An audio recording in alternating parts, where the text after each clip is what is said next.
महाभारत में द्यूतक्रीड़ा के समय युधिष्ठिर द्रौपदी को दांव पर लगा दिया और दुर्योधन की ओर से मामा शकुनी ने द्रौपदी को जीत लिया।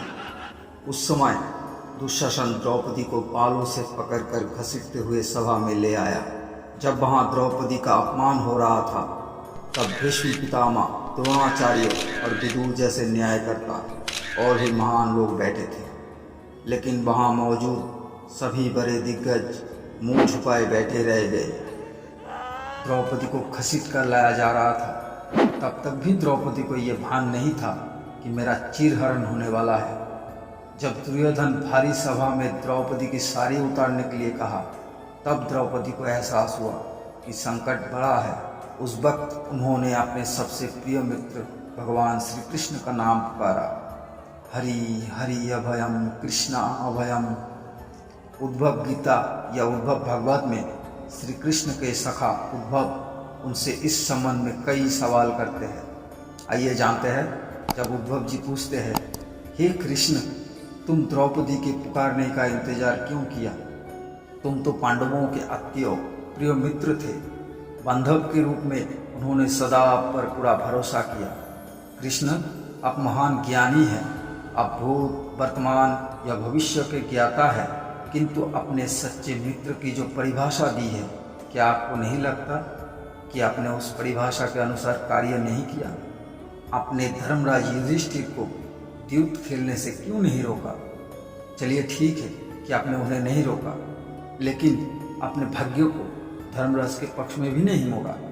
आप चाहते तो युधिष्ठिर जीत सकते थे। आप कम से कम उन्हें धन, राज्य, यहाँ तक कि खुद को हारने के बाद तो रोक सकते थे। उसके बाद जब उन्होंने अपने भाइयों को दांव पर लगाना शुरू कर दिया तब तो आप सभा कक्ष में पहुंच सकते थे। आपने वो भी नहीं किया। उसके बाद जब दुर्योधन ने पांडवों को सदैव अच्छी किस्मत वाला बताते हुए द्रौपदी को दांव पर लगाने के लिए प्रेरित करते हैं और जीतने पर हरा हुआ सब कुछ वापस कर देने का लालच देते हैं, कम से कम तब तो आप हस्तक्षेप कर ही सकते थे। अपनी दिव्य शक्ति के द्वारा आप पासे धर्मराज के अनुकूल कर सकते थे। इसके स्थान पर आपने तब हस्तक्षेप किया जब द्रौपदी लगभग अपना शील खो रही थी। तब आपने उसे वस्त्र देकर द्रौपदी के शील बचाने का दावा किया। लेकिन आप ये दावा भी कैसे कर सकते हैं? उसे एक आदमी घसीट कर सभा में ले आता है और इतने सारे लोगों के सामने निर्वस्त्र करने के लिए छोड़ देता है। एक महिला का शील क्या बचा? आपने क्या बचाया? अगर आपने संकट के समय में अपनों की सहायता नहीं की तो आपको अपाद बांधव कैसे कहा जा सकता है? बताइए। अपने संकट के समय में सहायता नहीं की तो क्या फायदा? क्या यही धर्म है? इन प्रश्नों को पूछते पूछते उद्धव का गला रूंध गया और उनके आंखों से आंसू बहने लगे। भगवान श्री कृष्ण मुस्कुराते हुए बोले, प्रिय उद्धव, ये सृष्टि का नियम है कि विवेकवान ही जीतता है। उस समय दुर्योधन के पास विवेक था और धर्मराज के पास नहीं। यही कारण रहा कि धर्मराज पराजित हुए। उद्धव को परेशान देखकर कृष्ण जी आगे बोले, दुर्योधन के पास जुआ खेलने के लिए पैसा और धन तो बहुत था, लेकिन उसे पासों का खेल खेलना नहीं आता था। इसीलिए उसने अपने मामा शकुनी को द्यूतक्रीड़ा के लिए उपयोग किया। यही विवेक है। धर्मराज भी इसी प्रकार सोच सकते थे और अपने चचेरे भाई से कह सकते थे कि उनकी तरफ से मैं खेलूंगा। जरा विचार करो कि अगर शकुनी और मैं खेलता तो कौन जीतता? पासे अंक के अनुसार आते या मेरे अनुसार? चलो इस बात को जाने दो। उन्होंने मुझे खेल में शामिल नहीं किया। इस बात के लिए उन्हें क्षमा किया जा सकता है, लेकिन उन्होंने विवेक शून्यता से एक और बड़ी गलती की, और वो ये, उन्होंने मुझसे प्रार्थना की कि मैं तब तक सभा कक्ष में ना आऊं जब तक कि मुझे बुलाया ना जाए, क्योंकि वे अपने दुर्भाग्य का खेल मुझसे छुपकर खेलना चाहते थे। वो नहीं चाहते थे कि मुझे मालूम पड़े कि वे जुआ खेल रहे हैं। इस प्रकार उन्होंने मुझे अपनी प्रार्थना से बांध दिया। मुझे सभा कक्ष में आने की अनुमति नहीं थी। इसके बाद भी मैं सभा कक्ष के बाहर इंतजार करता रहा कि कब कोई मुझे बुलाता है। भीम, अर्जुन, नकुल और सहदेव सब मुझे भूल गए, बस अपने भाग्य और दुर्योधन को कोसते रहे। अपने भाई के आदेश पर जब दुशासन द्रौपदी के बाल पकड़कर घसीटता हुआ सभा कक्ष में लाया, द्रौपदी अपनी समर्थ के अनुसार जूझती रही। तब भी उसने मुझे नहीं पुकारा। उसकी बुद्धि तो तब जागृत हुई जब दुशासन ने उसे निर्वस्त्र करना प्रारंभ किया। जब उसने स्वयं पर निर्भरता छोड़कर हरि हरि अभयम कृष्णा अभयम की गुहार लगाई, तब मुझे उसके शील की रक्षा करने का अवसर मिला। जैसे ही मुझे पुकारा गया, मैं अविलंब पहुंच गया। अब इस स्थिति में मेरी गलती बताओ। उद्धव कहते हैं, कान्हा, आपकी स्पष्टीकरण प्रभावशाली अवश्य है, किंतु मुझे पूर्ण संतुष्टि नहीं हुई। क्या मैं एक और प्रश्न पूछ सकता हूँ?